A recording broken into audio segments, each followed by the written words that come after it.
বিসমিল্লাহির রহমানির রহিম। আমি আজকে আসছি হচ্ছে গিয়া মানে কুয়েতের একটা সাগর পার এরিয়া। মানে এটাকে বলে হলো গিয়া কুয়েত ম্যাজিক। তো দেখ কত সুন্দর সাগর। মানে এখন বিকাল যেহেতু বিকালের টাইমে মানুষ আছে, অনেক মানুষ আছে, কিন্তু এগুলো সব হচ্ছে গিয়ে উপরে। আর আমি এখন এই যে সাগরের দিকে নামছি, এই যে উপরে কিন্তু অনেক মানুষ আছে, উপরে অনেক মানুষ আছে, উপরে অনেক মানুষ আছে। কিন্তু আমি ওইদিকে সাগরের পারে নামছে, এই যে কত মানুষ আছে, এই যে ওদিকে ঘোড়া হাঁটতেছে।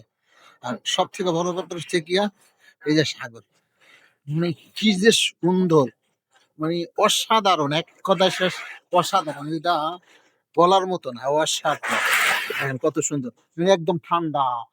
মানে ঠান্ডা বলতে আমি কি বুঝান, একদম ঠান্ডা, কোনো মানে ঢেউ নেই, অত বড় ঢেউ নেই।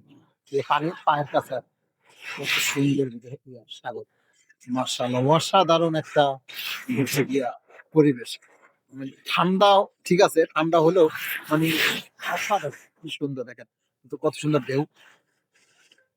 আবার এই ঠিক আমার পিছন সাইডে দেখেন প্রচুর পরিমাণে যে লেগা লোক। এটা কিন্তু এই যে সাগরের মানে একদম কাছাকাছি লোক আসে। দেন পিছনে অনেক লোক আছে, অনেক লোক আছে। এই যে পিছনে, পিছনে প্রচুর পরিমাণে লোক আছে, প্রচন্ড লোক আছে পিছনে আমার। কিন্তু আমি যে জায়গা আছি ওই জায়গাতে আর কি, মানে আমি তো একদম সাগরের কাছাকাছি আসছি, ওখানে আর কি লোক জড়ো, পিছনে অনেক লোক। এই দেখেন কত সুন্দর হচ্ছে গিয়া এই সাগর, সুন্দর, এই অসাধারণ একদম। মানে আসলে সাগরের পাড়ে আসলে আমি একদম মানে ঠান্ডা হয়ে যাওয়া, মানে একদম ঠান্ডা করছে, আর কোনো মানে কোনো কি যে একটা ভাল লাগে, এগুলো তো শান্তি হয়েছে, এটা বলার বাইরে, অসাধারণ। ওকে, সালাম আলাইকুম রহমতুল্লাহ।